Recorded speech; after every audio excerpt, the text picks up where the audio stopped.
Hello!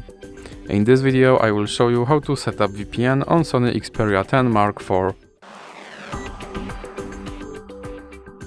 So you have to start by opening your Google Play Store, then click on search bar and type in Turbo VPN and click search. Now select this application and click install.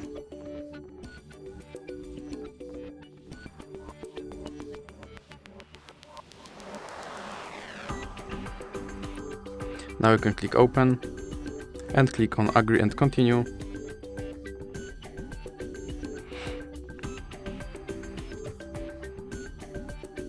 Then you can close this ad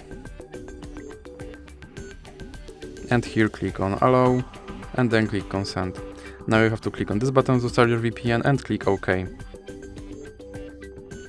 And you can close this ad. And as you can see, now I'm connected to VPN in Canada. So that's it for this video. If you liked it, please remember to leave like and subscribe.